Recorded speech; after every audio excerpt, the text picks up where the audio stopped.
Hello दोस्तों, स्वागत है आप सभी का हमारे इस विलेन मैनवा के नए चैप्टर में। चैप्टर 220 से 240 तक की कहानी में हम कवर करेंगे। अगर आपने पिछला पार्ट नहीं देखा है तो मेरे चैनल पर जाकर उसे जरूर देख लीजिए, क्योंकि वहां चैप्टर 1 से चैप्टर 200 तक का फुल एक्सप्लेनेशन मौजूद है।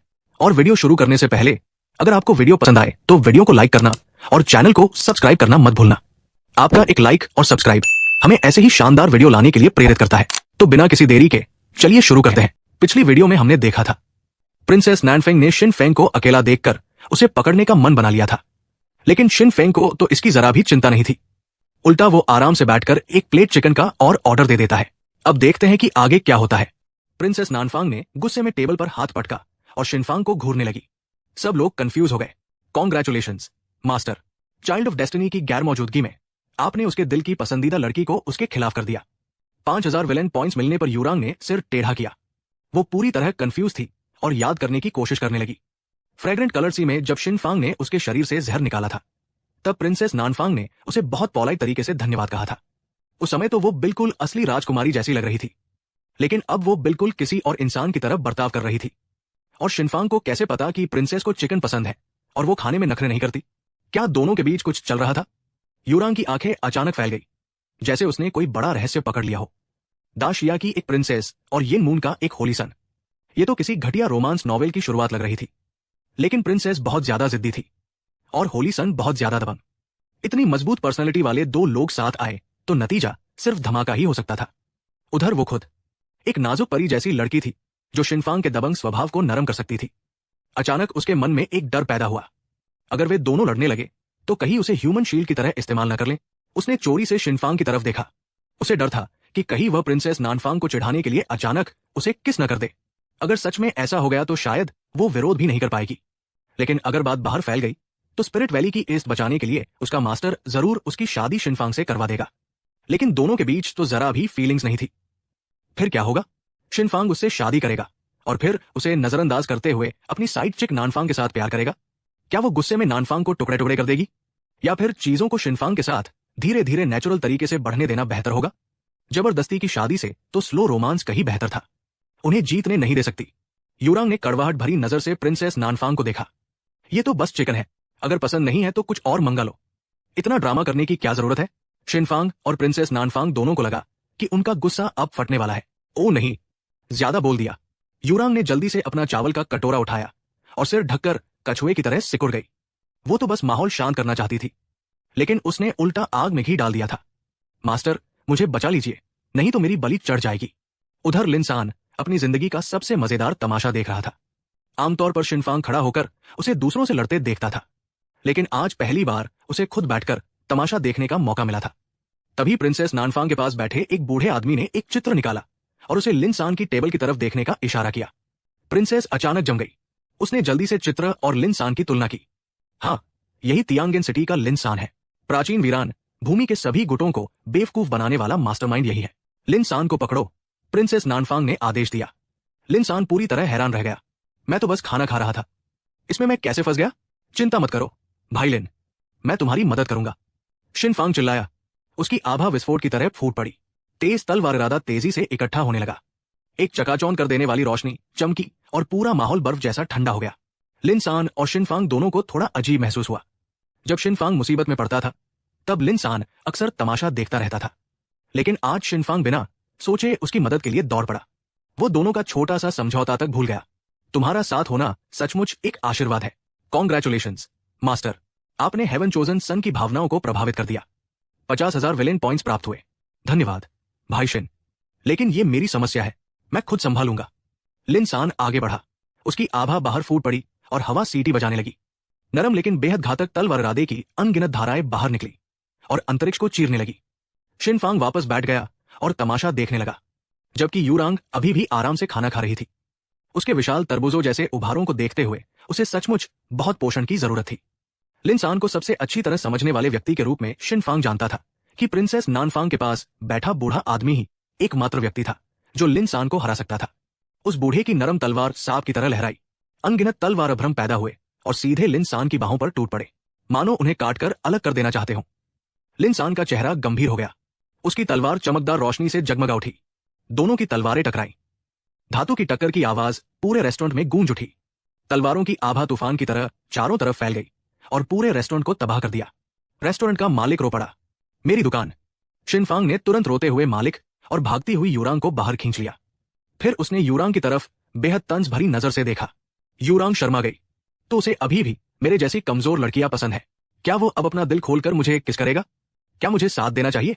इसी समय दोनों की विनाशकारी ताकत के कारण पूरा रेस्टोरेंट ढह गया। लोग जल्दी जल्दी सड़क पर भाग निकले। लड़ाई देखकर तमाशबीनों की भीड़ तुरंत इकट्ठा हो गई। ये सचमुच प्राचीन वीरान भूमि का वांटेड भगोड़ा है। ये सिर्फ ची कंडेंसेशन रियल में है, फिर भी नेसेंट सोल रियल के विशेषज्ञ से बराबरी की लड़ाई लड़ रहा है। अगर लिन सान नेसेंट सोल रियल तक पहुंच गया तो वो नेसेंट सोल विशेषज्ञों को कुत्तों की तरह मार डालेगा। प्रिंसेस नानफांग का चेहरा गंभीर हो गया।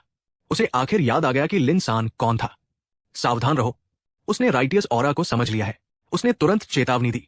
वो शिनफांग और लिन सान दोनों को हल्के में लेने की हिम्मत नहीं कर रही थी। दोनों बेहद दुर्लभ मार्शल आर्टिस्ट थे।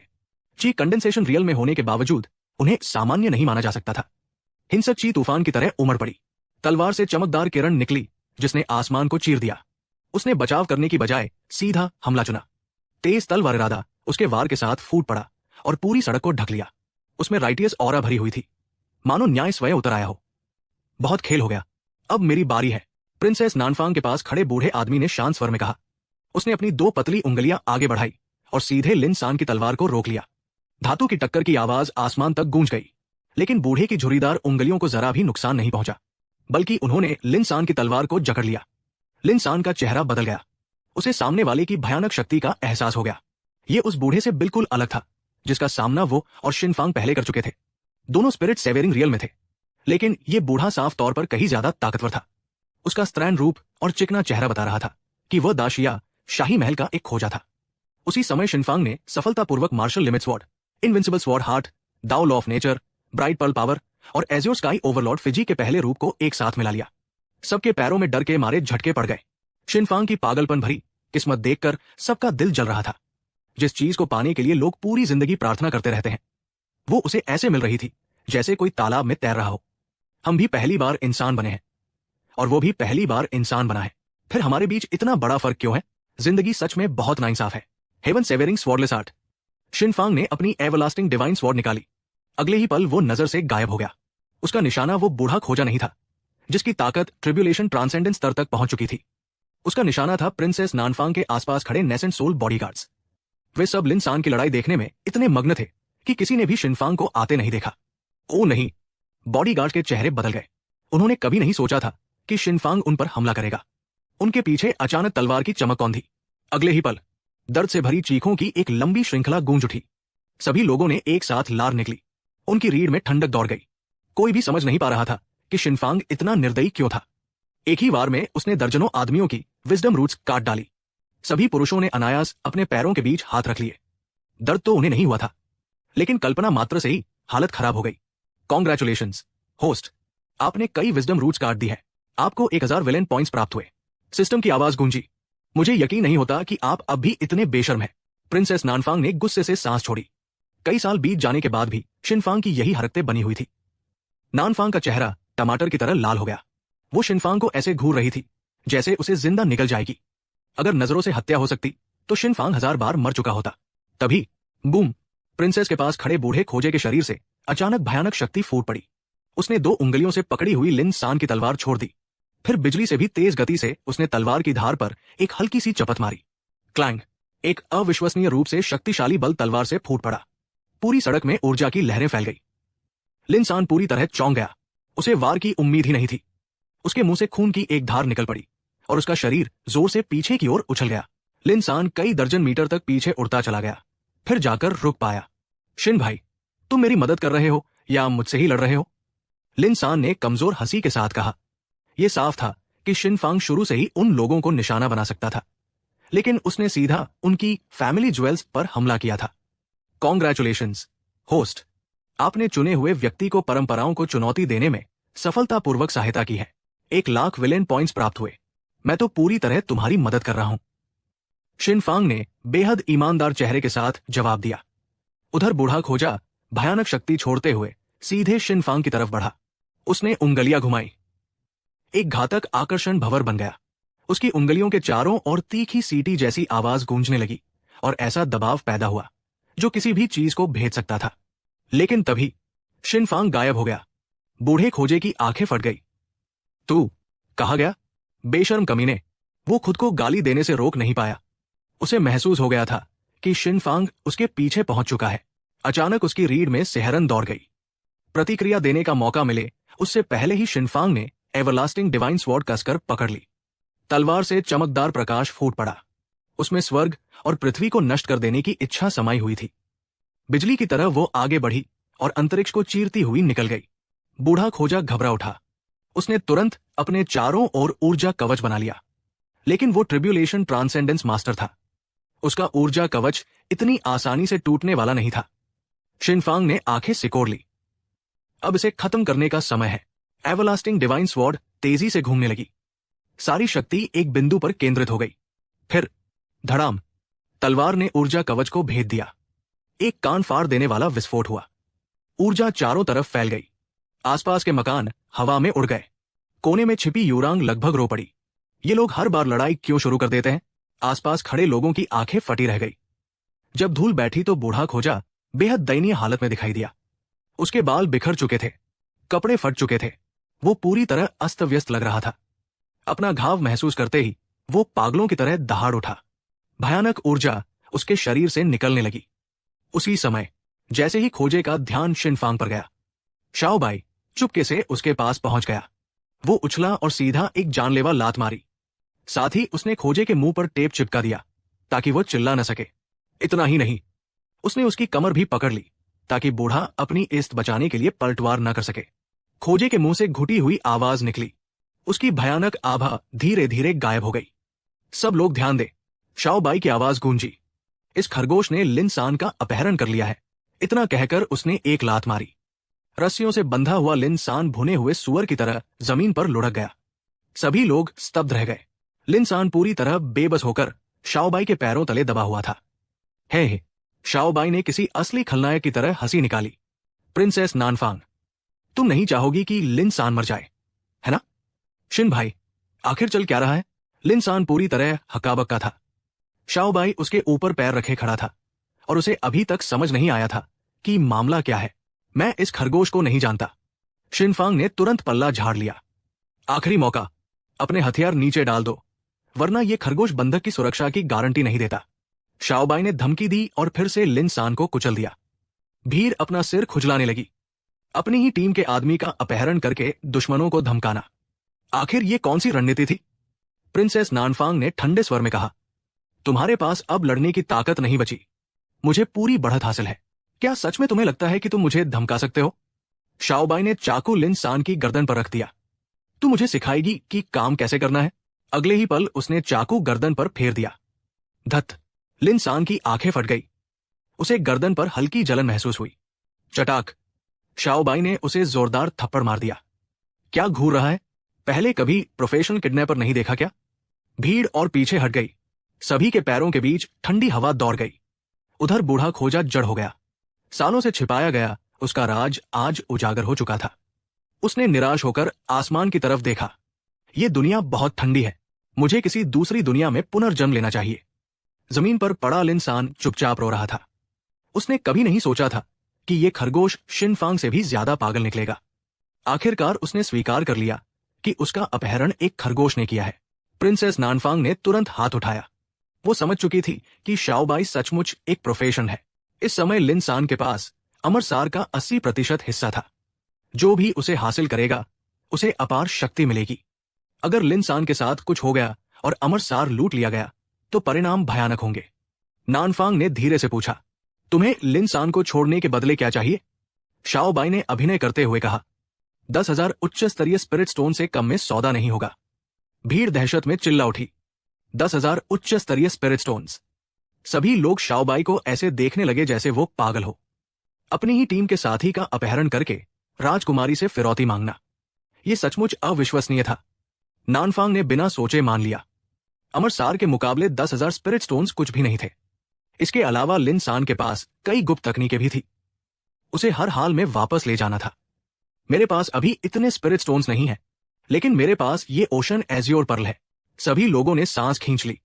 मोती बच्चे की मुट्ठी जितना बड़ा था। वो पागलों की तरह चमक रहा था। सौदा मंजूर। शाओबाई की आंखें चमक उठीं। उसने एक पल में लिन सान को बेच दिया। कॉन्ग्रेचुलेशंस मास्टर, आपने चुने हुए व्यक्ति को बेच दिया है। 20,000 विलेन पॉइंट्स प्राप्त हुए। शाओबाई ने जाते जाते लिन सान के चेहरे पर एक और लात मारी, फिर उसे राजकुमारी की तरफ धक्का दे दिया। नानफांग मुस्कुराई। उसका कभी सौदा निभाने का इरादा ही नहीं था। आखिर घायल शिनफांग और लिन सान उससे मोती छीनकर कहां भाग सकते थे। तभी बूढ़े खोजे ने पता नहीं कहां से एक बेल्ट निकाल ली। उसकी सारी मृत्यु ऊर्जा फिर बाहर निकलने लगी, लेकिन उसका पूरा ध्यान शाओबाई पर था। उसने शिनफांग को पूरी तरह नजरअंदाज कर दिया। शिनफांग की आंखें चमक उठीं। मौका मिल चुका था। वो चुपके से बूढ़े के पीछे पहुंच गया। उसी समय धड़ाम, शाओबाई अचानक प्रिंसेस नानफांग के सामने प्रकट हुआ। उसने अपने छोटे से पैर से सीधे उसके सीने पर लात मार दी और बिजली जैसी गति से ओशन एज्योर पर्ल छीन लिया। राजकुमारी प्रतिक्रिया भी नहीं दे पाई। शाओबाई ने उसके शरीर को उछालपट्टे की तरह इस्तेमाल किया और दूर जा गिरा। जमीन पर उतरते ही उसने बिजली की रफ्तार से गड्ढा खोदा, फिर पल भर में जमीन के नीचे गायब हो गया। क्या शानदार भागने का तरीका था। उसी समय शिनफांग की चमकदार तलवार फिर से बूढ़े खोजे को भेद गई। भयंकर विस्फोट हुआ। तलवार ऊर्जा ने एक बार फिर पूरे शहर को तहस-नहस कर दिया। नागरिक जान बचाकर भागने लगे, मानो देवता लड़ रहे हों और आम लोग बीच में फंस गए हों। शहर के हर कोने से सैकड़ों लोग उड़कर आ गए। सब दोषियों को पकड़ना चाहते थे। तभी बंद साधना में बैठा सिटी लॉर्ड अचानक जाग गया। मेरे शहर में अराजकता फैलाने की हिम्मत किसने की? कोई भी हो, इसकी कीमत चुकानी पड़ेगी। मैं इतने सालों से सिटी लॉर्ड हूं और शहर कभी इतना बर्बाद नहीं हुआ। कुछ समय बाद हालात शांत होने लगे। धूल बैठने पर बूढ़ा खोजा दिखाई दिया। वो मानो मांस पीसने वाली चक्की से निकल कर आया हो, लेकिन पिछली बार की तुलना में उसकी शक्ति काफी कम हो चुकी थी। उसने चारों ओर का मलबा देखा और हंस पड़ा।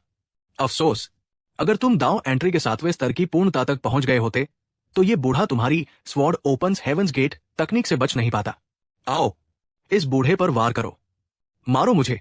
अजीब मांग सुनकर शिनफांग ने बस सिर हिलाया। फिर उसने अपने स्पेशल पाउच से हजारों जार अमर क्रिस्टल निकाल लिए। सब लोग हैरान रह गए। क्या वो रिश्वत देने वाला था? अगले ही पल शिनफांग ने उन अमर क्रिस्टलों की ऊर्जा सोखनी शुरू कर दी। ऊर्जा तेजी से उसकी आध्यात्मिक शक्ति में बदलने लगी। उसकी आभा लगातार बढ़ने लगी। हालांकि अमर क्रिस्टलों की ऊर्जा बेहद शुद्ध और आसानी से अवशोषित होने वाली थी, फिर भी हजारों क्रिस्टल एक साथ सोखना बेहद खतरनाक था। क्या उसे फट जाने का डर नहीं था? बूम! पलक झपकते ही हजारों अमर क्रिस्टल धूल बन गए। शिनफांग के शरीर से एक अजीब आवाज निकली, मानो उसके दिमाग में कोई चीट कोड अनलॉक हो गया हो। उसकी आभा बांध टूटने वाली नदी की तरह उफान मारने लगी। वो सीधे दांव एंट्री के 7वें स्तर पर पहुंच गया। फिर उसने सिस्टम खोला और एक फाउंडेशन पिल के बदले विनिमय करने लगा। कॉन्ग्रेचुलेशंस मास्टर, आपने 6 लाख विलेन पॉइंट्स खर्च करके दांव एंट्री रियल फाउंडेशन पिल प्राप्त कर ली है। फाउंडेशन पिल निगलते ही शिनफांग की नींव तुरंत स्थिर हो गई। अब वो अमर क्रिस्टलों की ऊर्जा पहले से भी तेजी से सोखने लगा। प्रिंसेस नानफांग लगभग निराशा में डूब गई। अभी के अभी शिनफांग को मार डालो, उसने बूढ़े खोजे पर चिल्लाते हुए आदेश दिया। अभी बूढ़े के शरीर से भयानक आभा फूट पड़ी। वो काली छाया बनकर शिनफांग की तरफ झपटा, लेकिन अचानक एक शक्तिशाली हथेली का वार उस पर आ गिरा। धड़ाम! बूढ़ा सीधे जमीन पर जा गिरा। उसके अंदरूनी अंग चकनाचूर हो गए। उसने तुरंत खून की बड़ी धार उगल दी। पहले से घायल होने के कारण उसकी हालत और खराब हो गई। उसकी आभा बुझती हुई मोमबत्ती जैसी कमजोर हो गई। तभी एक मोहक हंसी गूंजी। मेरे मालिक को चोट पहुंचाने की हिम्मत किसने की? लाल पोशाक पहने एक युवती हवा में दिखाई दी। उसके पैरों में लाल कढ़ाईदार जूते थे। वो बड़े आराम से बूढ़े खोजे के ऊपर पैर रखे खड़ी थी, मानो अपनी लंबी टांगों का प्रदर्शन कर रही हो। बूढ़ा घबराकर पलटा। उसके सामने लाल कपड़ों में एक बेहद खूबसूरत युवती खड़ी थी। उसकी मोहक मुस्कान किसी जादू जैसी थी। महान शिया राजवंश के रास्ते में आने की हिम्मत किसकी हुई? बूढ़े खोजे ने गरज कर कहा।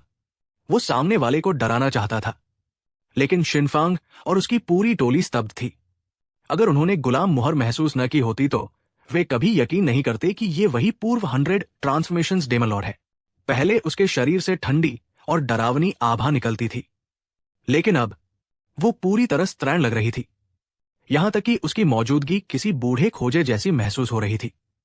बियान मोजुन और तियानजुन दोनों उसे सिर से पैर तक घूरते रह गए। तियानजुन अनायास निकल गया। सिर्फ उसका चेहरा और रूप ही किसी भी आदमी की परीक्षा लेने के लिए काफी था। अज्योर मिरर से उतरकर डोंगफांग या शिनफांग के सामने झुक गई। उसकी आंखों में केवल सम्मान नहीं था, वो सचमुच शिनफांग की आभारी थी। उसी ने उसे दोबारा जीवन शुरू करने का मौका दिया था। उसकी प्रतिभा के साथ महान सम्राट रियल्म तक पहुंचना भी सपना था। इथरिल रियल्म से आगे जाना तो और भी असंभव था। प्रिंसेस नानफांग पूरी तरह टूट चुकी थी। वो कैसे जीत सकती थी? उसके पास केवल एक बुरी तरह घायल बूढ़ा खोजा था जो लाइफ एंड डेथ रियल्म के 8वें स्तर पर था, जबकि सामने एक असली इथरिल रियल्म विशेषज्ञ खड़ी थी। बूढ़ा खोजा घबरा गया। वो तुरंत राजकुमारी के सामने आकर खड़ा हो गया। योर हाइनेस, सावधान रहिए। शिनफांग ने डोंगफांग या की तरफ देखा। उसे समझ नहीं आ रहा था कि उसके नाम बदलने पर बधाई दे या नहीं, लेकिन यह समय नहीं था। वो वापस क्लियर बैम्बू पीक पहुंचने के बाद उसकी पूरी कहानी सुनेगा। तभी तियानजुन और उसके सैनिक दौड़ते हुए पहुंचे। मिस डोंगफांग, धीरे। शिनफांग को तीनों का मेलजोल देखकर थोड़ा अजीब महसूस हुआ। तभी हवा चीरती हुई आवाज गूंजी। सैकड़ों लोग आसमान से उतर आए। उनकी अगुवाई सिटी लॉर्ड कर रहा था। वो शहर में उत्पात मचाने वालों को पकड़ने आया था। उनमें नेसेंट सोल और लाइफ एंड डेथ रियल्म के कई विशेषज्ञ मौजूद थे, और सिटी लॉर्ड खुद एक इथरिल रियल्म विशेषज्ञ था। मैं महान शिया राजवंश की प्रिंसेस नानफांग हूं। सिटी लॉर्ड चौंक गया। उसने तुरंत झुककर प्रणाम किया। हालांकि ये शहर महान शिया या यिन मून का हिस्सा नहीं है, लेकिन महान शिया के प्रभाव को मैं नजरअंदाज नहीं कर सकता। तभी शिनफांग बोल पड़ा, मैं महान शिया का सम्राट हूं। क्या तुम मुझे प्रणाम नहीं करोगे? भीड़ के चेहरे फड़क उठे। उनकी आंखें बिल्कुल ठीक काम कर रही थी। ची रिफाइनिंग के 7वें स्तर वाला लड़का महान शिया का सम्राट कैसे हो सकता था? और ऊपर से राजकुमारी नानफांग खुद उसका पीछा कर रही थी। सिटी लॉर्ड हक्का बक्का रह गया। क्या कहा? क्या ये पागल हो गया है? महान शिया के सम्राट का रूप धारण करने की हिम्मत। शिनफांग गंभीर चेहरे से बोला, क्या मतलब?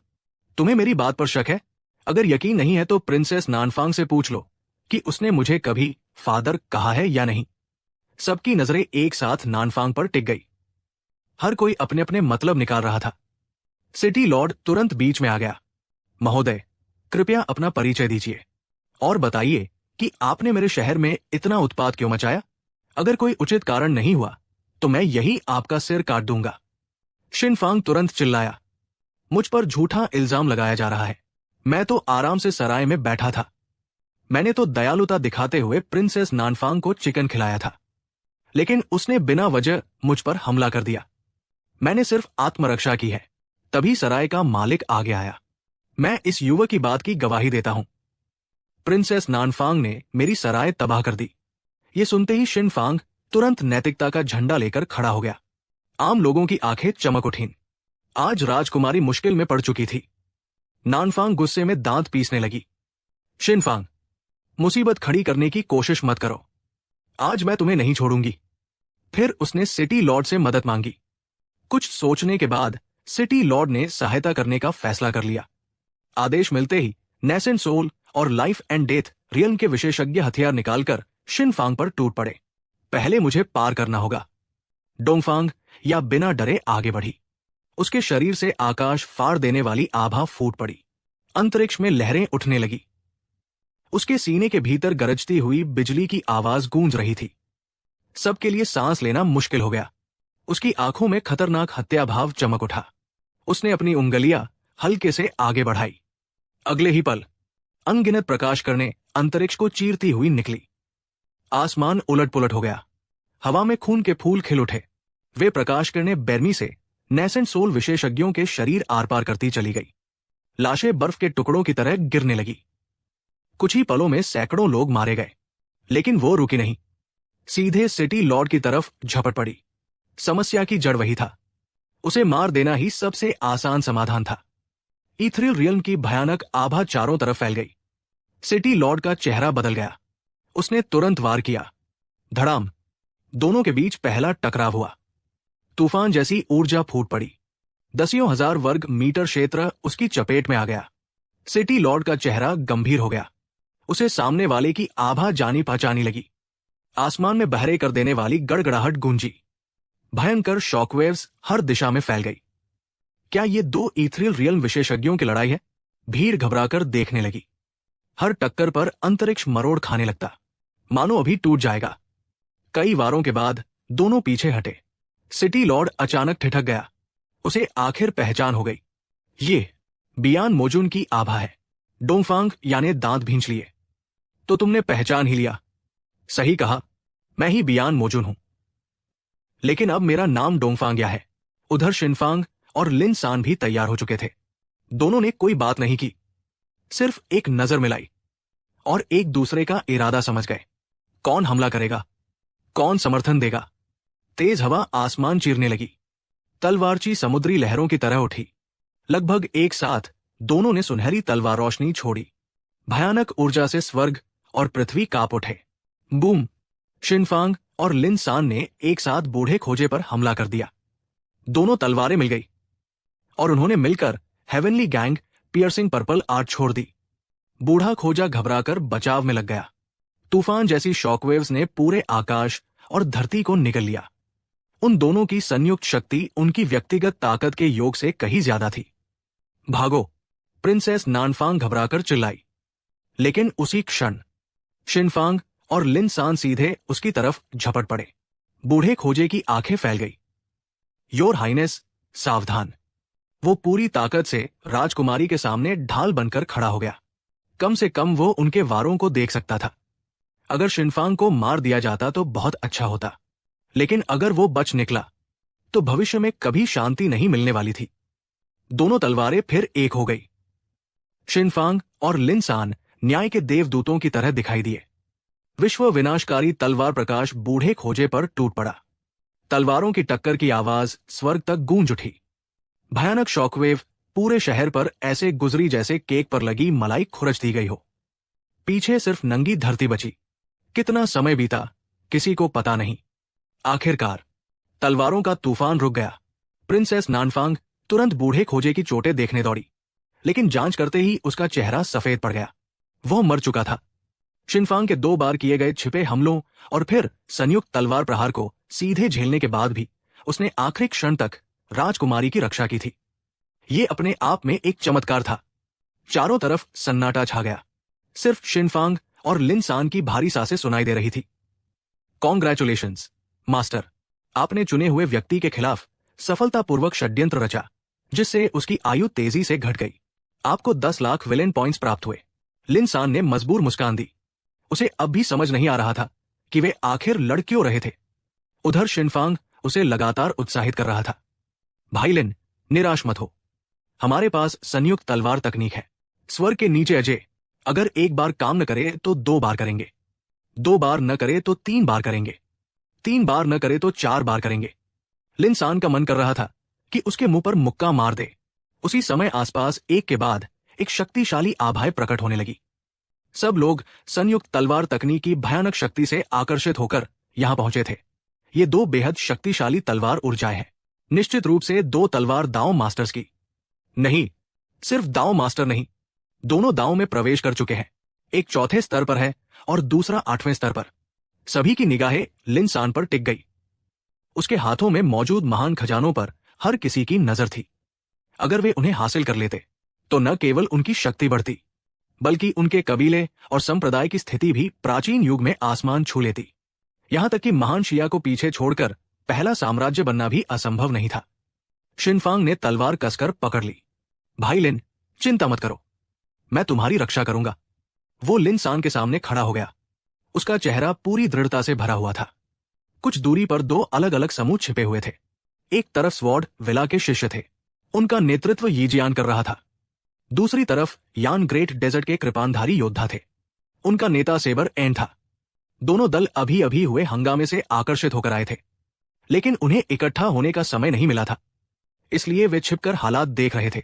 यीजियान के चेहरे पर डर साफ दिखाई दे रहा था। उसे याद आ गया कि शिनफांग ने उसका छोटा दोस्त कैसे काट दिया था। उसका आत्मविश्वास डगमगाने लगा। वो मन ही मन खुद को हिम्मत देने लगा। मैं कर सकता हूं, मैं उसे जरूर हरा सकता हूं। उधर सेबर एंड और बाकी लोग प्रभावित होकर बोले, भाई शिन तो सचमुच कमाल है। तियान तियान की आंखों में दिल बन गए। वो शिनफांग को किसी फिल्टर से देख रही थी। वो इतना शक्तिशाली है, क्या उसे सच में मेरी मदद की जरूरत है? सेबर एंड ने लंबी सांस छोड़ी। क्या तुम जल रही हो? मैं क्यों जलूंगी? तियान तियान ने मुस्कुराकर जवाब दिया। सेबर एंड ने अजीब तरीके से मुंह फेर लिया। तभी हवा चीरती हुई हल्की सी आवाज सुनाई दी। सभी के रोंगटे खड़े हो गए। कोई बहुत तेज गति से उनकी तरफ आ रहा था। सेबर एंड ने तुरंत उधर देखा। कुछ दूरी पर एक व्यक्ति दिखाई दिया। वो था 7 star continue shot golden legend. सभी लोग उसकी तरफ देखने लगे।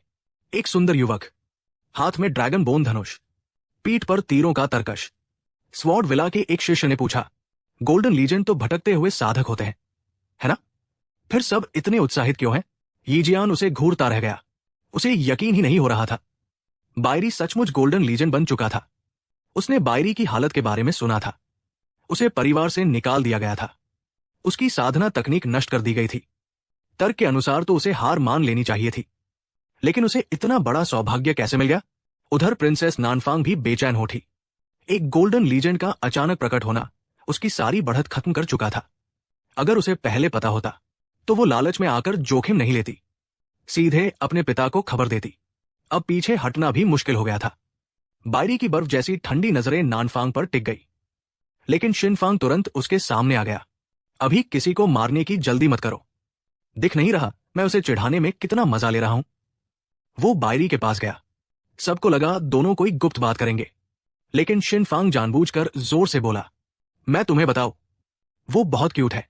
ये कहकर उसने प्रिंसेस नानफांग को आंख मारी। राजकुमारी का खून खौल उठा। वो इस बदमाश को टुकड़े टुकड़े कर देना चाहती थी। उसी समय धड़ाम, एक भयानक विस्फोट हुआ। सिटी लॉर्ड को डोंगफांग यानी जमीन पर पटक दिया। धरती कांप उठी। हर दिशा में विशाल दरारें फैल गई। सिटी लॉर्ड के गले तक खून आ गया। उसने एक मुंह खून उगल दिया। डोंगफांग या उसके ऊपर खड़ी थी। सिटी लॉर्ड अविश्वास से चिल्लाया, तुम अचानक इतनी ताकतवर कैसे हो गई? तुम्हारी प्रतिभा के साथ ईथरियल रियल्म तक पहुंचना असंभव था। डोंगफांग या मुस्कुराई, बेशक ये सब मेरे मास्टर की वजह से है। उन्होंने मुझे पौराणिक 6 अर्थ मोनार्क्स में प्रवेश करने का अवसर दिया। उस पिल ने मेरी किस्मत बदल दी, मेरी प्रतिभा बदल दी और मुझे ईथरियल रियल्म तक पहुंचा दिया। सिटी लॉर्ड का समय खत्म हो रहा था। उसके पास सिर्फ एक रास्ता बचा था, अपनी आयु जलाकर शक्ति बढ़ाना। ईथरियल रियल्म की भयानक आभा फिर फूट पड़ी। उसने हथेली से हमला किया। डोंगफांग या पीछे हट गई। मेरा मजाक मत उड़ाओ, अब तुम्हें मेरी असली ताकत दिखाई देगी। लेकिन डोंगफांग या सिर्फ मुस्कुराती रही। उसे उसकी जली हुई आयु की परवाह नहीं थी। फिर एक और विस्फोट हुआ। आसमान रक्तलाल गुलदाउदी फूलों से भर गया। अज़्योर एन्चेंट्रेस, भीड़ एक साथ चिल्लाई। उन्होंने ये तकनीक पहचान ली थी। किंवदंती थी कि हजारों वर्ष पहले एक ऐसी मोहिनी थी जिसके पास पुरुष और स्त्री दोनों रूप थे। अद्भुत सौंदर्य था और असाधारण शक्ति थी। जब भी वो लड़ती, उसकी आध्यात्मिक ऊर्जा नीले गुलदाउदी फूलों में बदल जाती। इसीलिए उसे अज़्योर एन्चेंट्रेस कहा जाता था। सिटी लॉर्ड की आंखें फैल गई। वो जमीन पर गिर पड़ा। डोंगफांग यानी अज़्योर एन्चेंट्रेस की विरासत प्राप्त कर ली थी। डोंगफांग या मुस्कुराई, तुमने सही पहचाना। इस दासी ने सचमुच अज़्योर एन्चेंट्रेस की विरासत पाई है और मैंने उन नीले गुलदाउदी फूलों को और आगे विकसित कर दिया है। अब वे क्रिम्सन गुलदाउदी बन चुके हैं। इसका मतलब है कि मेरे पास महान सम्राट बनने की संभावना है। सभी लोग स्तब्ध रह गए। 6 अर्थ मोनार्क्स की कहानी सच निकली। लेकिन तभी डोंगफांग या का चेहरा बदल गया। आसमान अंधेरा हो गया। विशाल लाल गुलदाउदी फूल फैल गए। उनसे लेजर जैसी किरणें निकली। सिटी लॉर्ड के सैनिक पल भर में मिट गए। मुख्य निशाना खुद सिटी लॉर्ड था। दर्जनों किरणें उसके शरीर में धंस गई। भयानक ऊर्जा उसके भीतर मथने लगी। पूरा अंतरिक्ष कांप उठा। सिटी लॉर्ड खून उगलकर गिर पड़ा। बड़ी मुश्किल से उठते हुए उसने पूछा, 6 पार्ट्स अर्थली किंग फिजी किसके पास है? डोंगफांग यानी होंठ चाटे, मानो उसे कोई स्वादिष्ट चीज याद आ गई हो। मैं तुम्हें क्यों बताऊं? तभी दूर से यीजियान चिल्लाया। शिनफांग ने कहा था कि फांग चांग के पास 6 पार्ट्स अर्थली किंग फिजीक है। सही? मैं तो हमेशा समझता था कि वो बकवास कर रहा है। इतनी दुर्लभ पदवी कोई आसानी से कैसे पा सकता है? सिटी लॉर्ड ने पूछा, तुम्हें ये कैसे पता? डोंगफांग या अचानक घबरा गई। उसे एहसास हो गया कि उससे गलती हो गई है। उसने जल्दी से मुंह ढक लिया। नहीं, 6 पार्ट्स अर्थली किंग फिजीक वाला फांग चांग नहीं है। लेकिन उसकी घबराई हुई आंखें साफ बता रही थी कि वो झूठ बोल रही है। तो सच में फांग चांग ही है। ये सुनकर सभी लोग पूरी तरह स्तब्ध रह गए। तो शिनफांग मुझसे झूठ नहीं बोल रहा था। यी जियान शिनफांग को घूरता रह गया। उसके दिल में गहरा पछतावा भर गया। अगर उसने पहले ही उसकी बात पर भरोसा कर लिया होता तो वो फांग चांग को बहुत पहले पकड़ चुका होता और स्वॉर्ड माउंटेन मैनर में एक साथ 5 महान सम्राट पैदा होने की संभावना बन जाती। प्राचीन युग के पूरे इतिहास में ऐसा सम्मान किसी भी संप्रदाय को कभी नहीं मिला था। फांग चांग के पास 6 पाथ्स अर्थली किंग फिजी का भाग्य था। कॉन्ग्रेचुलेशंस होस्ट, आपने चुने हुए व्यक्ति के खिलाफ षड्यंत्र जारी रखा और उसकी स्थिति को और अधिक खतरनाक बना दिया। आपको 20 लाख विलेन पॉइंट्स प्राप्त हुए। शिनफांग की आंख फड़क गई। उसे लगा ये इनाम कुछ ज्यादा ही हो गया। आखिर उसने किया ही क्या था? उसने तो कुछ कहा भी नहीं था, कोई राय भी नहीं दी थी। लोगों ने खुद ही फांग चांग का रहस्य खोज निकाला था। कॉन्ग्रेचुलेशंस होस्ट, आपने लगातार चुने हुए व्यक्ति को नुकसान पहुंचाया है जिससे उसका हेलो लेजेंड स्तर तक गिर गया है। आपको एक लॉटरी अवसर प्राप्त हुआ है। हाँ, मैंने किया। मैं तो चुने हुए लोगों के लिए गड्ढे खोदने में विशेषज्ञ हूं। शिनफांग ने गंभीर चेहरे से स्वीकार कर लिया। लेकिन वो लॉटरी का मौका रात भर बचाकर रखने वाला नहीं था। उसने तुरंत सिस्टम को पुकारा। व्हील ऑफ फॉर्चून खोलो। जाने पहचाने अंदाज में विशाल चक्र फिर उसके सामने प्रकट हो गया। वो धीरे धीरे घूमने लगा।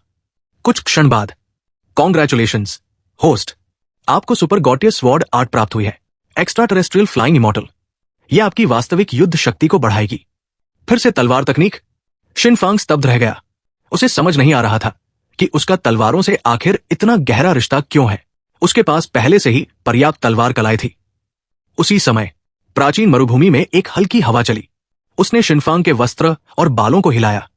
फिर एक मधुर और रहस्यमयी आवाज उसके कानों में गूंजी, मानो उसमें कोई अजीब जादू भरा हो। एक्स्ट्रा टेरेस्ट्रियल फ्लाइंग इमॉर्टल, एक तलवार जो 7 सितारों को चूर चूर कर दे। अचानक जानकारी का अथाह सागर शिनफांग के मस्तिष्क में उमड़ पड़ा। अनगिनत सूत्र, तलवार सिद्धांत और रहस्य उसके दिमाग में भरने लगे। उसका सिर चकराने लगा। दुनिया उसकी आंखों के सामने घूमने लगी। फिर उसकी चेतना अंधकार में डूब गई। जब उसने दोबारा आंखें खोली, शिनफांग ने खुद को बर्फ से ढकी एक सफेद दुनिया में पाया। चारों तरफ जेड जैसे चमकते हिमाच्छादित पर्वत खड़े थे। वे मानो नीले आकाश में उड़ते हुए जेड ड्रैगनों जैसे लग रहे थे। इस अद्भुत भूमि पर एक ऐसी सुंदरता मौजूद थी जिसे शब्दों में बयान करना असंभव था। तभी सफेद वस्त्र पहने एक युवक प्रकट हुआ। उसकी आभा विस्मय पैदा करने वाली थी। उसने तलवार निकाली। हवा में उसके वस्त्र लहराने लगे। तलवार की आवाज गूंजी, तीखी, सुंदर, मानो कोई दिव्य ड्रैगन उड़ान भर रहा हो। भव्य लेकिन बोझिल नहीं, अलौकिक लेकिन वीरता से भरपूर। आकाश में उसकी आकृति किसी अमर देवता जैसी लग रही थी। एक तलवार चली, पंख हवा में उड़ गए, बादल उलट पुलट हो गए। उस तलवारबाज की छवि शिनफांग के मन पर गहराई से अंकित हो गई। वो उसे देखते देखते खो गया। कितना सुंदर, उसके मन में सिर्फ यही विचार आया। अगले ही पल उसने तुरंत सिस्टम को पुकारा। ग्रेट परफेक्शन के लिए एक्सचेंज करो। ताकत जुटाना सिस्टम का काम है, लेकिन खूबसूरती जीवन भर की चीज है। कॉन्ग्रेचुलेशंस होस्ट, आपने 20 लाख विलेन पॉइंट्स खर्च करके सुपर गॉटियर ग्रेट परफेक्शन प्राप्त किया है। कॉन्ग्रेचुलेशंस होस्ट, आपने सुपर गॉटियर extraterrestrial flying immortal skill card का उपयोग किया है। ग्रेट परफेक्शन प्राप्त। भयानक तलवार ऊर्जा उसके शरीर से फूट पड़ी। लिनसान की आंखें सदमे से फैल गई। शिनफांग, तुम इतने प्रतिभाशाली कैसे हो? जब लिनसान अभी तक वन स्वॉर्ड ब्रेक्स 10,000 पर गर्व कर रहा था, शिनफांग अपनी खुद की तलवार कला बना चुका था। One sword opens the heavenly gate. और अब उसने उसी स्तर की दूसरी सुपर गॉटियर तलवार कला भी समझ ली थी, एक्स्ट्रा टेरेस्ट्रियल फ्लाइंग इमॉर्टल। दोनों तकनीकों का अंदाज बिल्कुल अलग था, लेकिन उनकी विनाशक शक्ति एक जैसी भयानक थी। लिनसान के मन में अचानक एक सवाल उठा। क्या वो जिंदगी भर शिनफांग के नीचे ही दबा रहेगा? क्या उसके पास कभी बराबरी करने का मौका नहीं होगा? कॉन्ग्रेचुलेशंस होस्ट, आपने चुने हुए व्यक्ति का आत्मविश्वास कुचल दिया है। 2 लाख विलेन पॉइंट्स प्राप्त हुए। शिनफांग की आंखें चमक उठीं। पहले लिनसान से मुश्किल से 10,000 पॉइंट्स मिलते थे, अब सीधे 2 लाख मिल रहे थे। लग रहा था बेचारा पूरी तरह टूटने वाला है। भाई लिन, हिम्मत मत हारो। समझ हासिल करना सिर्फ समय की बात है। एक बार फिर मेरे साथ फ्यूज हो जाओ। मैं तुम्हें एक बिल्कुल अलग शिनफांग दिखाऊंगा। लिनसान की कंठी फड़क उठी। क्या तुम्हें लगता है कि हर कोई तुम्हारी तरह विकृत है? ये बर्दाश्त से बाहर है। उसने गुस्से से शिनफांग को घूरा, दिल में मदद की गुहार लगाने लगा। उधर तियान नाराज होकर मोदाओं को घूर रही थी। वो उसका बड़ा भाई था। वो तो लिनसान से कर्ज वसूलने आया था, लेकिन अब सिर्फ किनारे खड़ा तमाशा देख रहा था। जबकि शिनफांग शुरू से अंत तक लड़ता रहा था और एक भी लड़ाई नहीं हारा। तुलना करने पर वो दांव पूरी तरह बेकार लग रहा था। क्या तुम मुझे निकम्मा कह रही हो? उच्च आत्मसम्मान वाले वो दांव का चेहरा लाल हो गया। वो गुस्से से दहाड़ा और सीधे लिनसान पर हमला करने दौड़ पड़ा। तभी उसके 2 अधीनस्थों ने उसे पकड़ लिया। पागल हो गए हो क्या? वे राक्षस पहले ही पहुंच चुके हैं। हमारे लोग अभी तक नहीं आए। अभी बाहर जाना आत्महत्या है। मो दांव का चेहरा काला पड़ गया। उसी समय चारों तरफ तलवारों की गूंज उठी। सबकी तलवारची कांपने लगी। आकाश में 7 चमकदार तलवार प्रकाश दिखाई दिए। मैग्निफिसेंट स्वॉर्ड मैनर के 7 स्वॉर्ड स्लेव्स। लोगों ने दहशत से सांस खींची। दूर से ही उनकी धारदार तलवार आभा महसूस की जा सकती थी। मुसीबत आ गई। 7 स्वॉर्ड स्लेव अंकल आ गए। तुमने उनके बारे में सुना है ना? वे मैग्निफिसेंट स्वॉर्ड मैनर की सबसे ताकतवर शक्ति है। इन्हीं की वजह से वो संप्रदाय प्राचीन युग में आज तक टिका हुआ है। सिर्फ उनकी तलवार इरादा महसूस करके ही लोगों की रूह कांप गई। वे सभी तलवार इरादे के 9वें स्तर पर थे। सिर्फ एक कदम और वे स्वॉर्ड डोमेन को समझ लेते। लेकिन उनके पहुंचते ही धरती हिला देने वाली गर्जना गूंज उठी। पूरा इलाका कांप गया। यान कबीले के 18 सवार लोग फिर चिल्ला उठे। यान कबीले के 18 सवार चिन कबीले के 3 रक्षकों जैसे थे। हर पीढ़ी के सबसे शक्तिशाली जनरल, पूरे कबीले की मुख्य युद्ध शक्ति। कहा जाता था कि हर सवार ने एक महान याओस्तर के पशु को अपना वाहन बनाया था। जब सभी 18 एक साथ निकलते तो महान शिया साम्राज्य तक सतर्क हो जाता था। सब लोग गर्दन उठाकर देखने लगे। आकाश ढक गया। 18 विशालकाय जीव हवा में तैर रहे थे। उनकी पीठ पर योद्धा बैठे थे। मो दांव खुशी से पागल हो गया। अब वो सिर्फ लिनसान से कर्ज ही नहीं वसूल सकता था, शिनफांग को भी पीट सकता था। उधर शाओबाई आराम से उछलकर शिनफांग के कंधे पर बैठ गया। वो शिनफांग को अच्छी तरह जानता था। अगर शिनफांग नहीं हिला तो वो भी नहीं हिलेगा। कम से कम शिनफांग के पास रहना किसी गड्ढे में छिपने से ज्यादा सुरक्षित था। शिनफांग ने ईर्ष्या से दूसरे लोगों के शानदार साथियों को देखा, फिर अपने बेशर्म खरगोश को देखा। उसका मन बेहद उलझ गया। दूसरों के पास इतने शानदार साथी क्यों हैं और मेरे हिस्से में यही बेशर्म खरगोश आया? अचानक लिनसान के रोंगटे खड़े हो गए। उसे खतरे का एहसास हुआ। मुझे क्यों लग रहा है कि सब लोग मेरी तरफ ही आ रहे हैं? शाओबाई ने सपाट चेहरे से कहा। क्योंकि वे सचमुच तुम्हारी तरफ ही आ रहे हैं। क्या? लिनसान हक्का बक्का रह गया। उसे समझ नहीं आया। पहले प्रिंसेस नानफांग भी उसे ऐसे देख रही थी जैसे उसे शिनफांग से छीन लेना चाहती हो। लेकिन वो तो तियानगन सिटी का एक साधारण नागरिक था। उसके पास ऐसा क्या था? सब लोग उसके पीछे क्यों पड़े थे? वे सचमुच तुम्हारे लिए आए हैं। शिनफांग तुरंत अभिनय मोड में चला गया। कुन्नुओ सीक्रेट रियल्म के फ्रेग्रेंट कलर सी में एक अमर सार की खान मिली थी। उसे निकालने के लिए प्राचीन युग की सभी शक्तियां वहां पहुंची थी। लेकिन आखिर में सब फंस गए। न सिर्फ खान खो गई बल्कि सारे खजाने भी गायब हो गए। लिनसान चौंक गया। लेकिन इसका मुझसे क्या संबंध है? अचानक उसके दिमाग में बिजली कौंधी। रुको, क्या वे मुझे ही अपराधी समझ रहे हैं? बेशक मैं जानता हूं कि तुमने नहीं किया, शिनफांग ने गंभीर चेहरा बनाकर कहा। लेकिन वे सब दावा कर रहे हैं कि उन्होंने तुम्हारा चेहरा देखा था और तुम्हारी चीजें भी। लिनसान तुरंत भड़क गया। वे मुझ पर ऐसा झूठा आरोप कैसे लगा सकते हैं? यह बर्दाश्त नहीं किया जाएगा। कॉन्ग्रेचुलेशंस होस्ट, आपने स्वर्ग चुनित पुत्र की भावनाओं को धोखा दिया है। 1 लाख विलेन पॉइंट्स प्राप्त हुए। शिनफांग ने अभिनय जारी रखा। ठीक इसी वजह से मैं पूरे रास्ते तुम्हारे साथ चिपका रहा। मुझे पता था कि उनके इरादे तुम्हारे लिए अच्छे नहीं हैं। मैं बस तुम्हारी रक्षा करना चाहता था ताकि तुम्हें पता रहे कि तुम अकेले नहीं हो। भले ही पूरी दुनिया तुम्हारे खिलाफ हो जाए, मैं छाया की तरह तुम्हारी रक्षा करूंगा। लिनसान की आंखें भर आई। 7 साल पहले इलाज वाली घटना से लेकर अमरसार की खान के कारण तियानगन सिटी द्वारा पीछा किए जाने तक और अब पूरे प्राचीन युग का दुश्मन बन जाने तक, पहली बार उसे लगा कि कोई सचमुच उसके साथ खड़ा है। शिनफांग का उस पर भरोसा कभी नहीं डगमगाया था। कॉन्ग्रेचुलेशंस होस्ट, आपने स्वर्ग चुनित पुत्र की सबसे सच्ची भावनाओं को धोखा दिया है। 2 लाख विलेन पॉइंट्स प्राप्त हुए। बस इतना समझ लो, वही काफी है, शिनफांग ने गंभीरता से कहा। अचानक उसने एवरलास्टिंग डिवाइन स्वॉर्ड निकाल ली और सीधे लिनसान की गर्दन पर रख दी। फिर जोर से चिल्लाया, सब लोग ध्यान से सुनो।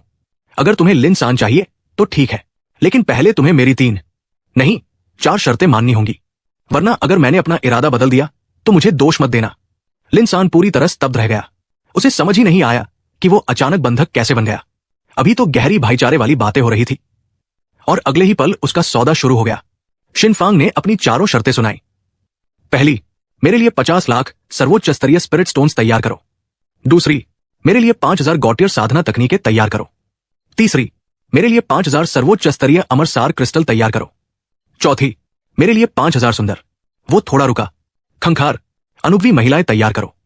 यी जियान की आंख फड़क उठी। धत तेरे की, अगर किसी के पास इतना सब कुछ होता तो वो दुनिया जीतने निकल पड़ता। लिनसान को लूटने की क्या जरूरत थी?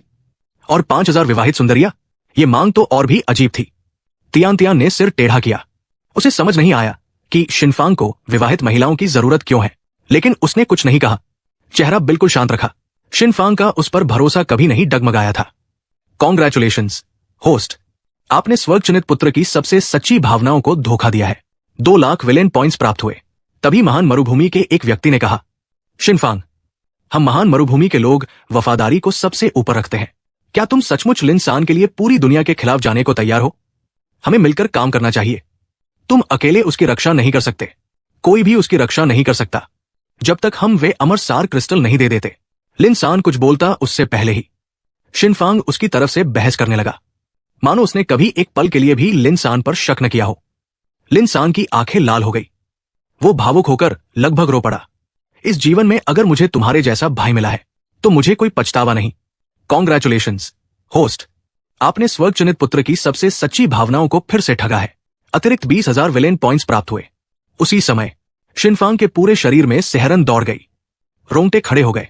उसे तुरंत महसूस हुआ कुछ बहुत बुरा होने वाला है।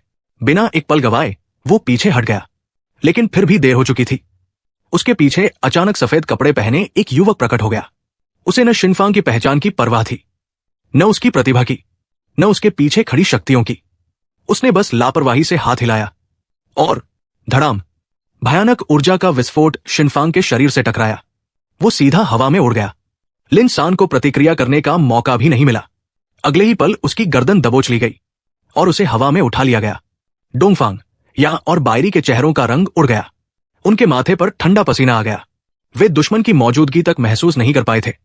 प्रतिक्रिया देने का समय तो दूर की बात थी, लेकिन जब उन्होंने शिनफांग को उछलकर गिरते देखा, उनका गुस्सा आसमान छू गया। फिर भी सामने वाला व्यक्ति बेहद शांत था। उसने केवल थोड़ी सी ऊर्जा छोड़ी, लेकिन बिना छुए ही डोंगफांग, या और बाकी लोग उस शक्ति से पीछे फेंक दिए गए। शिनफांग जमीन पर गिरा। उसने खांसते हुए खून उगल दिया, फिर धीरे धीरे उठ खड़ा हुआ। उसने अपने कपड़ों की जांच की और उसका चेहरा बदल गया। अंदर पहना हुआ ड्रैगन पर्ल आर्मर पूरी तरह टूट चुका था। वो कवचदान जिन स्तर के पूर्ण शक्ति हमले को भी झेल सकता था, लेकिन अब उसके टुकड़े टुकड़े हो चुके थे। इसका मतलब साफ था, सामने वाले का वार उसे मारने के लिए किया गया था। अगर ड्रैगन पर्ल आर्मर न होता और अगर उसने पहले क्रिएशन एक्सट्रीम का अभ्यास न किया होता, तो अभी सिर्फ खून नहीं निकलता, वो सीधे मर चुका होता। उधर सफेद वस्त्र वाला युवक भी हैरान था। उसे उम्मीद नहीं थी कि शिनफांग उसका हमला झेल जाएगा। शिनफांग धीरे धीरे सीधा खड़ा हुआ। उसने अपने होठों से खून पोंछा, फिर उसकी आंखें सिकुड़ गई। उनमें असीम ठंडक भर गई, मानो किसी ने उसकी जान लेने की कोशिश करके एक ऐसी सीमा पार कर दी हो जिसकी कीमत बहुत महंगी पड़ने वाली थी। उम्मीद नहीं थी कि सीनियर तियानहू इतने निर्दयी होंगे। तियानहू की आंखें हत्या की इच्छा से भरी हुई थी। वो एक झटके में शिनफांग के सामने प्रकट हुआ। साफ था कि वह भविष्य की सारी परेशानियों को जड़ से खत्म करना चाहता था। बूम! अचानक एक आकृति प्रकट हुई। वो सीधे शिनफांग के सामने खड़ी हो गई और तियानहू से जोरदार टक्कर हुई। ऊर्जा की लहरें चारों तरफ फैल गई। तियानहू का चेहरा बदल गया। ये तुम हो, प्राचीन युग के 4 नायकों में से एक। सीनियर दिशु, तुमसे यहां मुलाकात होगी, ये सोचा नहीं था। शिनफांग पूरी तरह चौंक गया। उसने युवा शेन, यू दाओ, दी जुन, यहां तक कि लान मो तक के बारे में सोचा था, लेकिन उसने कभी कल्पना नहीं की थी कि सबसे पहले दीशु प्रकट होगा। उसी समय दीशु और तियानहू दोनों के चेहरे गंभीर हो गए। अभी कुछ क्षण पहले दोनों ने एक अजीब आभा महसूस की थी। शिनफांग की यादों में भी वही एहसास था, मानो अंतहीन अंधकार में बंद कोई भयावह राक्षस अपनी मुहर तोड़कर बाहर निकलने वाला हो। शिनफांग ने तुरंत मुस्कुराकर बात टाल दी। उसी समय डोंग, एक घंटी की आवाज गूंजी। ध्वनि लिनसान के शरीर से निकली थी। आकाश से चांदी के झरने जैसी ऊर्जा बरसने लगी। आ आ आ तियानहू का चेहरा बदल गया। उसने तुरंत लिनसान की गर्दन छोड़ दी। लिनसान बिना समय गवाए बहुत दूर जा पहुंचा। उसने दोनों से दूरी बना ली। शिनफांग की आंख फड़क गई। अभी ट्रम्प कार्ड छिपाकर रखा था। वो मन ही मन गाली देने लगा। इतनी सारी लड़ाइयों के बाद भी लिनसान के पास छिपे हुए पत्ते बाकी थे। सचमुच स्वर्गचनित पुत्र कभी ईमानदारी से नहीं खेलते। अच्छा हुआ उसने ये तुरुप का पत्ता पहले नहीं निकाला, वरना शिनफांग सच में ठगा जाता। भागकर कहा जाएगा। तियानहू की आंखें ठंडी चमक से भर उठीं।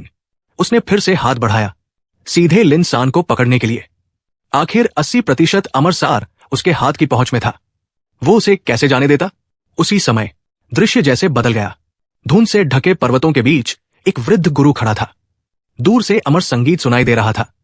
एक आकृति पर्वत शिखर पर खड़ी थी, मानो किसी भी क्षण बादलों को चीरकर स्वर्ग की ओर उड़ जाएगी। वो व्यक्ति बुदबुदाया, वो छोटा शरारती लिंसान फिर मुसीबत में पड़ गया है। उसने तो मेरे द्वारा छोड़ी गई ऊर्जा भी इस्तेमाल कर ली। कुछ क्षण चुप रहने के बाद उसने कहा, लगता है अब उसे वापस लाने का समय आ गया है। उसे शांतिपूर्वक साधना पर ध्यान देना चाहिए। इतना कहकर वो आकृति गायब हो गई। उधर शिनफांग फिर लिनसान के सामने आकर खड़ा हो गया। भाई लिन, डरो मत, मैं यहां हूं। उसकी तलवार सामने तनी हुई थी। वो ऐसे खड़ा था जैसे पूरी दुनिया से लड़ने को तैयार हो। लिनसान का दिल फिर से हिल गया। उसकी आंखें भर आई। कॉन्ग्रेचुलेशंस होस्ट, आपने स्वचुनित पुत्र की सच्ची भावनाओं को फिर सफलतापूर्वक ठगा है। अतिरिक्त 2 लाख विलेन पॉइंट्स प्राप्त हुए। होस्ट की धर्मपरायणता ने सिस्टम को भी प्रभावित कर दिया है। इन्वेंट्री स्पेस दोगुना कर दिया गया है। शिनफांग की आंखें चमक उठीं। तभी तियानहू ने ठंडी आवाज में कहा, अगर तुम दोनों साथ मरना चाहते हो तो मैं तुम्हारी इच्छा पूरी कर देता हूं।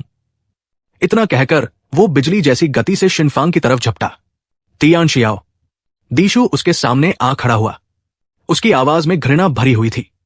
इतने साल बीत गए और तुम अभी इतने नीच हो। वो शिनफांग की रक्षा करते हुए आगे बढ़ा। तियानहू के अत्याचारी व्यवहार से वो पूरी तरह घृणा करता था। तियानहू की आंखों में उन्माद चमक उठा। क्या तुम्हें लगता है कि मैं अब भी 100 साल पहले वाला तियानहू जो तुम्हारे पैरों तले रौंदा जाता था? मैंने 100 वर्षों तक लगातार साधना की है। आज मैं तुम्हें जरूर परास्त करूंगा। बूम! दोनों की टक्कर हुई। भयानक ऊर्जा चारों ओर फट पड़ी। धरती कांप उठी, लेकिन दीशु पर्वत की तरह अडिग खड़ा रहा। उसने तियानहू के भयंकर आक्रमण को पूरी तरह रोक दिया। तियानहू 1 इंच भी आगे नहीं बढ़ पाया। उसकी आंखें अविश्वास से फैल गई। असंभव, बिल्कुल असंभव। तियानशु की आंखें अविश्वास से फैल गई। वो इस सच्चाई को स्वीकार नहीं कर पा रहा था। जब ताकत से बात नहीं बनी तो उसने जुबान से हमला शुरू कर दिया। दीशु, मान लो तुम मुझे रोक भी लो तो उससे क्या होगा? तुम याओ जाति के साथ उठते बैठते हो। तुम मानव जाति के गद्दार हो। और इतना ही नहीं, तुमने अपने ही बेटे को मार डाला था। ये सुनते ही मानो आसमान में बिजली गिर गई। दीशु की गहराई में दबी हुई यादें जाग उठीं। पुराने दृश्य फिर उसकी आंखों के सामने तैरने लगे। वो लड़खड़ा गया, कुछ कदम पीछे हट गया। उसने आसपास मौजूद लोगों की तरफ देखा। उसे फिर वही पुरानी नफरत भरी निगाहें दिखाई देने लगी। अचानक उसने अपना सिर पकड़ लिया। आह! वो दर्द से चीख उठा। उसके शरीर से कभी रोशनी निकलती तो कभी अंधकार। सबके चेहरे बदल गए। ये तो डेमोनिक डेविएशन के लक्षण है। वो पागलपन में गिरने वाला है। लोगों ने अफसोस से सांस भरी। अगर 100 साल पहले वो घटना न हुई होती तो आज दीशु शायद अमरता प्राप्त कर चुका होता, लेकिन उसकी हालत ऐसी हो गई थी। उधर तियानशु हंस रहा था। दीशु, क्या तुम्हें लगता है कि 100 साल छिपकर बैठने से लोग तुम्हारे किए हुए काम भूल जाएंगे? तुम हमेशा घृणा के पात्र रहोगे। दीशु घुटनों पर गिर पड़ा। वो पूरी तरह टूटने के कगार पर था। तभी चटाक! एक तेज थप्पड़ की आवाज गूंजी। सभी लोग स्तब्ध रह गए। शिनफांग आगे बढ़ा था और उसने बिना हिचकिचाहट के दीशु के गाल पर जोरदार थप्पड़ मार दिया था। सब उसे घूरने लगे। उन्हें समझ नहीं आया कि वो ऐसा क्यों कर रहा है। शिनफांग ने पूछा, तुम इंसान हो या याओ? दीशु उलझ गया। उसे सवाल समझ नहीं आया। चटाक! दूसरा थप्पड़ पड़ा। तुम इंसान हो या याओ? दीशु ने अपना गाल पकड़ लिया। इंसान! चटाक! तीसरा थप्पड़। जब तुम प्राचीन 4 नायकों में से एक थे, क्या तुम्हारे आसपास अनगिनत सुंदरियां रहती थी? दीशु ने दूसरा गाल पकड़ लिया। हां! चटाक! चौथा थप्पड़।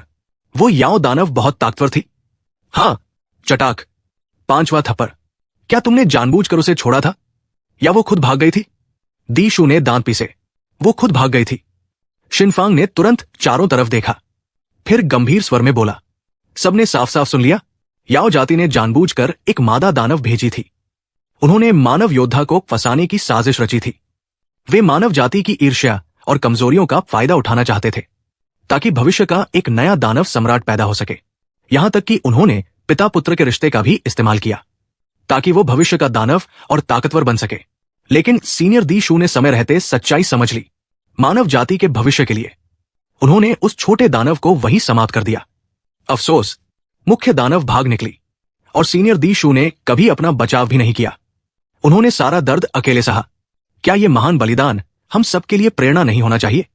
सन्नाटा छा गया। कुछ क्षण पहले तक दी शू सबकी नजर में एक ऐसा आदमी था जिसने अपनी प्रतिष्ठा बचाने के लिए अपने बेटे को मार डाला था। लेकिन अब शिनफांग ने पूरी कहानी का रूप ही बदल दिया था। अब वो मानव जाति के न्याय का ध्वजवाहक लग रहा था। एक ऐसा व्यक्ति जिसने सब कुछ बड़े उद्देश्य के लिए किया। दी शू की आंखें कांप उठीं। उसके भीतर का गुस्सा और पीड़ा धीरे धीरे गायब होने लगी। उसे अचानक लगा शायद वो सचमुच निर्दोष था। शिनफांग लगातार उसके दिमाग में सकारात्मक बातें भरता जा रहा था। उसके हिसाब से पूरी समस्या यिन्यू राजवंश के जनसंपर्क विभाग की नाकामी थी। तभी तियानशु ने ताना मारा, सिर्फ बातें बनाना काफी नहीं होता।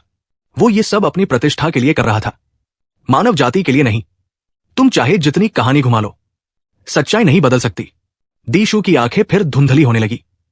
लग रहा था कि वो फिर डेमोनिक डेविएशन में गिर जाएगा। चटाक, शिनफांग ने एक और थप्पड़ मार दिया। जो तुमने किया, क्या वो इसलिए किया था कि लोग तुम्हारी तारीफ करें? दी शू ने खाली निगाहों से देखा। नहीं, ऐसी बात नहीं थी। मुझे दूसरों की राय से क्या मतलब? शिनफांग ने गंभीरता से कहा। जानते हो बदनामी क्या होती है? दूसरों की जलन। वे लोग सिर्फ तुमसे जलते हैं और बेवकूफ भी है। तियानशु समझ गया कि शिनफांग उसका खेल बिगाड़ रहा है। उसने तुरंत पूछा, वे लोग कौन है? अगले ही पल वो शिनफांग के सामने आ गया। वो उसे और बोलने नहीं देना चाहता था। उसे दी शू को पीड़ा में डूबे रहने देना था। शिनफांग ने गुस्से में कहा, सत्ता का दुरुपयोग करना ही काफी बुरा है, लेकिन एक हत्यारे के साथ मिल जाना, यह तो और भी नीच हरकत है। तुम साधना जगत की बदनामी हो। बूम! दी शू फिर शिनफांग के सामने आ खड़ा हुआ। उसकी टक्कर तियानशु से हुई। भयानक ऊर्जा चारों तरफ फैल गई। लेकिन इस बार दी शू पूरी तरह अलग लग रहा था। उसकी आंखें तेज थी। उसकी उदासी गायब हो चुकी थी। शिनफांग के थप्पड़ों ने उसे झकझोर कर जगा दिया था।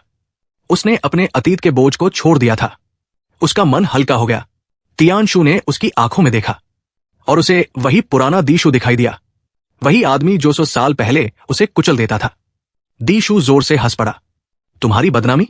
वो सिर्फ जलन है।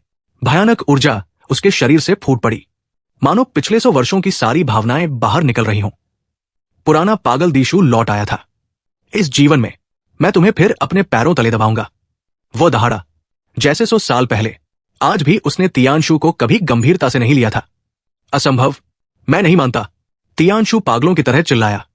मेरी 100 साल की मेहनत, फिर भी मैं तुमसे आगे नहीं निकल पाया। उसके शरीर से भयानक ऊर्जा फूटने लगी। वो इस सच को स्वीकार नहीं कर पा रहा था। बूम बूम, दोनों शक्तियां टकराईं। आसमान और धरती कांप उठे। उधर दी शू के पीछे छिपा शिनफांग चुपचाप देख रहा था।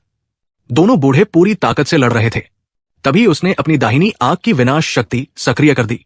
उसका निशाना था तियानशु का जीवन स्रोत। शिनफांग ऐसा आदमी नहीं था जो बदला बाद मिले। वो तुरंत हिसाब बराबर करता था। तियानशु को अचानक पूरे शरीर में ठंडक दौड़ती महसूस हुई। वो भयभीत हो गया। उसे उम्मीद नहीं थी कि शिनफांग इतना पागल निकलेगा। 2 महाशक्तियों की लड़ाई के बीच भी उस पर छिपकर हमला कर देगा। लेकिन विनाश किरण आखिरकार तियानशु के छोटे तियान को मिटा गई। तियानशु दर्द से चीख उठा और पूरी तरह पागल हो गया। बूम बूम, उसके शरीर से भयावह ऊर्जा फूट पड़ी। धरती फट गई, पहाड़ टूटने लगे, गहरी दरारें चारों तरफ फैल गई, अंतरिक्ष तक कांपने लगा। शिनफांग ने खून उगल दिया और पीछे धकेल दिया गया। अगर दी शू उसके सामने खड़ा होकर अधिकांश शक्ति न रोकता तो शायद वो सीधा स्वर्ग पहुंच गया होता। तियानजुन और जियानमा घबराकर उसकी तरफ दौड़े। उन्होंने अपनी चोटों की परवाह किए बिना उसे संभाल लिया। उधर 7 ग्रेट स्वॉर्ड स्लेव्स और यान कबीले के 18 सवारों की आंखें चमक उठीं। उन्हें मौका दिखाई दे गया था, लेकिन वे अपना असली उद्देश्य नहीं भूले। दोनों बूढ़ों की भीषण लड़ाई का फायदा उठाकर वे सभी एक साथ लिनसान की तरफ टूट पड़े। लिनसान लिनसान लिनसान डर के मारे पीछे हटने लगा। उधर शिनफांग जमीन से उठने की कोशिश कर रहा था। मुझे छोड़ दो, मुझे भाई लिन को बचाना है। अपनी चोटों की बिल्कुल परवाह किए बिना वो फिर खड़ा होने की कोशिश करने लगा। कॉन्ग्रेचुलेशंस होस्ट, आपने चुने हुए व्यक्ति की सबसे सच्ची भावनाओं को धोखा दिया है। अतिरिक्त 2 लाख विलेन पॉइंट्स प्राप्त हुए। भयानक विस्फोटों के बीच लिनसान पागलों की तरह इधर उधर बचता फिर रहा था। शिनफांग ने दुखी चेहरा बनाकर कहा, भाई लिन, मैं कितना बेकार हूं। मैं तुम्हारी रक्षा भी नहीं कर पाया। शिनफांग ऐसे विलाप करने लगा मानो दुख से टूट गया हो। फिर अचानक बेहोश होकर गिर पड़ा। असल में वो बस थोड़ा आराम करना चाहता था। इतनी देर तक लड़ते लड़ते उसकी मानसिक शक्ति लगभग खत्म हो चुकी थी। टियान जुन और जुआन मा ने भी बढ़िया अभिनय किया। वे शिनफांग के पास घुटनों के बल बैठ गए और रोने लगे। बड़े भाई, हमें छोड़कर मत जाइए। आपके बिना हम कैसे जिएंगे? शाओबाई ने हाथ की गाजर फेंक दी। अपने पंजे शिनफांग के काले चोगे से साफ किए, फिर सफेद कागज फाड़कर शोक टोपी बनाई, उसे सिर पर पहन लिया और शिनफांग की छाती पर मुंह के बल लेटकर रोने लगा। मालिक चले गए, अब ये खरगोश कैसे जिएगा? शाओबाई का अभिनय इतना असली था कि तियान जुन को लगा वो पीछे रह गया। उसने खुद अपनी टांग चुटकी काटी ताकि आंसू निकल सके, फिर शिनफांग को कसकर पकड़ लिया। बॉस, आप पूरा परिवार छोड़कर चले गए, ये बहुत दुखद है। इतना भावुक की आंखों में आंसू आ जाए। शिनफांग, तुम मर गए? लिन सान घबराकर चिल्लाया। उसी समय 7 ग्रेट स्वॉर्ड स्लेव्स उसके सामने पहुंच गए। उनकी आंखों में खुशी भरी हुई थी। वे सीधे उसे पकड़ने बढ़े। अचानक लिन सान दहाड़ उठा। तुम लोगों ने मेरे भाई शिन को मार डाला। उसके भीतर सील की हुई भयानक शक्ति फूट पड़ी। आकाश में गर्जना होने लगी। यिनयांग का संतुलन बदल गया। 5 तत्वों की दिव्य रोशनी चमक उठी और अनगिनत प्राचीन स्वर्ण कमलों ने पूरे आकाश को रोशन कर दिया। बूम! 7 स्वॉर्ड स्लेव्स डर के मारे पीछे उड़ गए, क्योंकि वे सबसे पास थे। लिन सान से निकली सुनहरी रोशनी सीधे उन पर गिरी थी। उसका चेहरा क्रोध और पीड़ा से विकृत हो गया था। उसके सिर के ऊपर 7 मंजिला सुनहरा पगोड़ा प्रकट हुआ। वो घूम रहा था। यिनयांग और 5 तत्व उसके चारों ओर चक्कर लगा रहे थे। 10,000 स्वर्ण कमल आकाश में खिल उठे। उधर यूरोंग मलबे के ढेर से बाहर निकली। वो तुरंत शिनफांग की जांच करने दौड़ी। उसकी नब्ज बहुत कमजोर थी। शरीर पर खतरनाक घाव थे, लेकिन उसके भीतर एक रहस्यमयी ऊर्जा मौजूद थी जो घावों को तेजी से भर रही थी। उपचार तेज करने के लिए उसने सुइयां निकाली और शिनफांग के एक्यूपंक्चर बिंदुओं पर चुभोना शुरू कर दिया। क्या तुम्हारे पास जमीर नाम की चीज है? शिनफांग अचानक उछलकर खड़ा हो गया। वो गुस्से से भरा हुआ था। पहले रोने की आवाज सुन रहा था, फिर बिजली की गरज, और अब मुझे सुइयों का तकिया बना दिया गया है। शाओबाई घबरा गया। उसने चुपचाप अपनी शोक टोपी उतार दी। तियान जुन और जुआन मा ने मासूम चेहरा बना लिया, जैसे कह रहे हो हम नहीं थे। यूरोंग हैरान रह गई। रुको, क्या मेरी एक्यूपंक्चर कला इतनी कमाल की है? कुछ सुइयां चुभाकर मैं मरते हुए इंसान को बचा सकती हूं। तो शिनफांग मरा नहीं था? लिन सान की आंख फड़क गई। अंदर ही अंदर वो चीख रहा था। मैंने उसकी खातिर जान दाव पर लगा दी, और अब तुम कह रहे हो कि वो अभी भी जिंदा है? बाकी विशेषज्ञों ने लिन सान का मजाक उड़ाया। उन्हें लगा वो खुद को बहुत बड़ा समझ रहा है। सभी ने अपनी भयानक शक्तियां छोड़ दी। लिन सान ने खून उगल दिया। वो अपनी सीमा तक पहुंच चुका था। कॉन्ग्रेचुलेशंस मास्टर, आपने चुने हुए व्यक्ति को भावनात्मक रूप से नियंत्रित कर आत्मघाती हमला करने पर मजबूर किया। अतिरिक्त 20 लाख विलेन पॉइंट्स प्राप्त हुए। चुने हुए व्यक्ति का समय लगभग समाप्त हो चुका है। अगर कोई उसे बचाने नहीं आया तो आपको बहुत बड़ा इनाम मिलेगा। शिनफांग ने सिर उठाकर लिन सान की तरफ देखा। दोनों की नजरें मिली और जैसे पूरी दुनिया शांत हो गई। लिन सान की आंखों में उदासी और पछतावा था, जबकि शिनफांग की आंखों में कृतज्ञता और लगाव दिखाई दे रहा था। चिन परिवार में उनकी पहली मुलाकात, फिर बार बार होने वाली मुलाकातें, प्रतियोगिता से सहयोग तक का सफर, सारी यादें वापस लौट आई। 7 साल बीत चुके थे, लेकिन उनके बीच का रिश्ता कभी फीका नहीं पड़ा, और अब वे एक दूसरे के लिए पूरी दुनिया का सामना कर रहे थे। अलविदा शिनफांग, लिन सान ने धीरे से कहा। शिनफांग की आंखों से आंसू बहने लगे। वो लिन सान को गिरते हुए देख रहा था। एक पल के लिए वो रुका, फिर अचानक रॉकेट की तरह उसकी तरफ दौड़ पड़ा। ये देखकर 18 की सवार और आसमान में मौजूद दानव गंभीर हो गए। उन्होंने बड़ी मुश्किल से लिन सान को इस हालत तक पहुंचाया था। अगर शिनफांग उसे बचा लेता तो दिव्य कलाकृति वाले इस आदमी से दोबारा निपटना मुश्किल हो जाता। शिनफांग को रोको, उसे लिन सान के पास मत पहुंचने दो। उनकी चीखों ने सबके दिल में लालच जगा दिया। सभी लोग एक साथ टूट पड़े। उनका निशाना था 7 मंजिला पगोड़ा और लिन सान। तभी आकाश में एक बर्फ जैसी ठंडी आवाज गूंजी। मेरे शिष्य को चोट पहुंचाने की हिम्मत किसने की? गर्ररज, बिजली फट पड़ी। बिजली के भीतर एक धुंधली आकृति दिखाई दी। हरे वस्त्र पहने एक दाववादी। उसका शरीर दिव्य प्रकाश से चमक रहा था, मानो कोई अमर देवता उतर आया हो। उसे देखते ही लोगों का मन घुटनों पर बैठकर पूजा करने का हुआ। सबकी आंखें फैल गई। वे डरकर पीछे हट गए। शेनशु, प्राचीन मरुभूमि के 4 महान प्रतिभाशालियों में से एक, और उनमें सबसे भयानक। शेनशु ने भौहें सिकोड़ ली। वो सीधे लिन सान के पास पहुंचा और उसके शरीर में ऊर्जा प्रवाहित की। लिन सान की जीवन शक्ति वापस लौटने लगी। चुने हुए व्यक्ति को बचा लिया गया। उल्टी गिनती रुक गई। शिनफांग ने भीतर ही भीतर आ भरी। एक और जू शिष्य बच ही गया।